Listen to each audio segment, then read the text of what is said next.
माहिती तुमचं account terminate झालं तर तुम्ही म्हटलात मी नवीन ईमेल ओपन करेन, जीमेलचं अकाउंट नवीन ओपन करेन, नवीन प्रोफाईल पिक किंवा माझं व्हॉइस देणार नाही, मी एआयचा व्हॉइस वापरेन आणि अशा पद्धतीने माझी आयडेंटिटी हाईड. आज आपण बोलणार आहोत सर्कमव्हेन्शन पॉलिसीतल्या त्या एका पॉइंट बद्दल जो मुद्दा अजूनही आपण दुर्लक्षित करतो. म्हणजेच काय तर युट्यूबने सांगितलेलं आहे की सर्कमव्हेन्शन पॉलिसी अंडर जर तुमचं चॅनल डिलीट झालं तर तुम्ही कोणत्याही पद्धतीने ह्या पॉलिसीला बायपास करून इथे काम करू शकत नाही.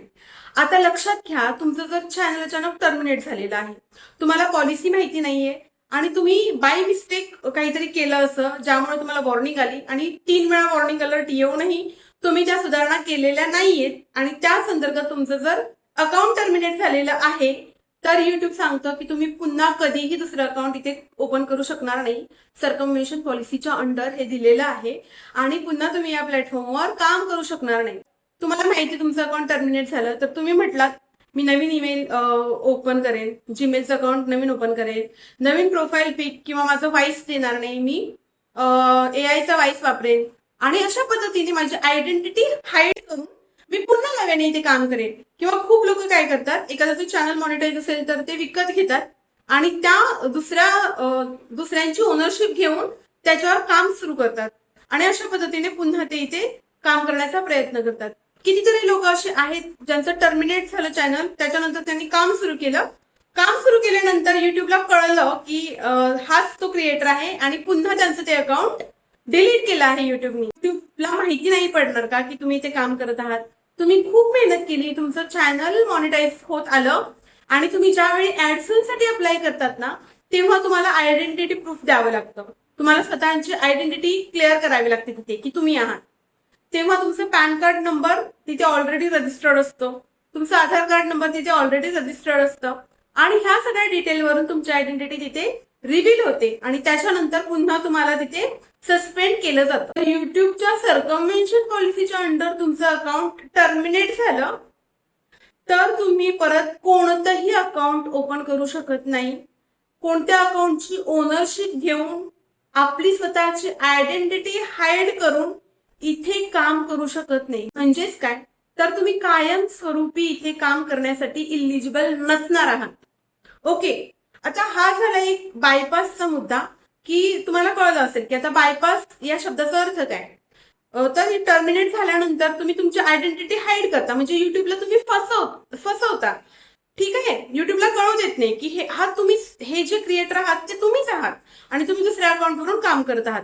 त्याला म्हणतात बायपास करणं. खूप सारे असे क्रिएटर आहेत ज्यांना असं वाटतं आमचं अकाउंट उगीच टर्मिनेट झालेलं आहे, आम्ही प्रॉपर पॉलिसी फॉलो करून आमचे व्हिडिओ बनवलेले आहेत.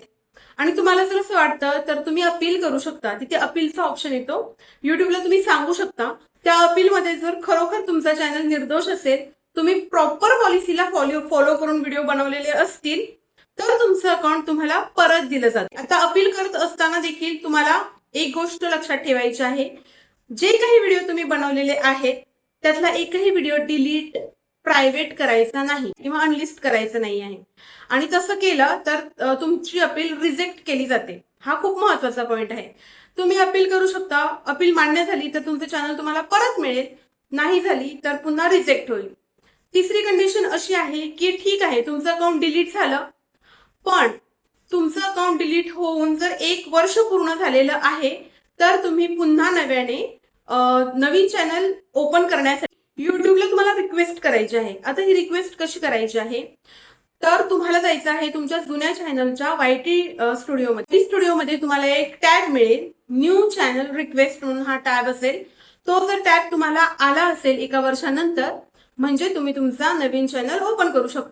लक्षात घ्या, 1 वर्षानंतर तुम्ही चॅनल ओपन करू शकता, पण एक अट आहे, तुमचं ते जुनं चॅनल होतं ते कोणत्याही कॉपीराइट स्ट्राईकमुळे किंवा कम्युनिटी गाईडलाईनमुळे डिलीट झालेलं नसावं. ह्या 2 गोष्टींमुळे जर तुमचं चॅनल डिलीट झालेलं आहे तर तुम्ही पुन्हा नवीन अकाउंट ओपन करून इथे काम करू शकत नाही. हे सगळं सांगण्याचा उद्देश एवढाच की व्ह्यू, सबस्क्रायबर आणि वॉच टाइमच्या मागे जेव्हा तुम्ही धावत असता तेव्हा तुम्ही खूप महत्वाची गोष्ट विसरता आणि ती म्हणजे पॉलिसी.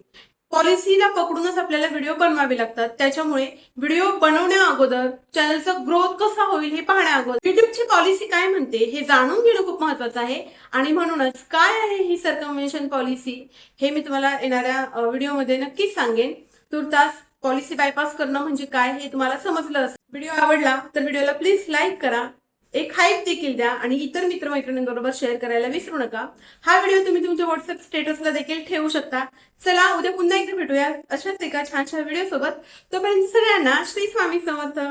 उरले आहेत फक्त 6 महिने. येणाऱ्या 6 महिन्यामध्ये तुम्हाला जर तुमचं चॅनल मॉनिटाईज करून घ्यायचं असेल तर नक्की ह्या 5 गोष्टी आजपासूनच करायला सुरुवात करा आणि तुमचं चॅनल मॉनिटाईज करून घ्या. पाहायला विसरू नका उद्याचा व्हिडिओ, कारण का उद्याच्या व्हिडिओमध्ये या 5 गोष्टी मी तुम्हाला सांगणार आहे ज्यामुळे तुमचं चॅनल लवकरात लवकर मॉनिटाईज होऊ शकतो. तर चला भेटूयात उद्याच्या व्हिडिओमध्ये.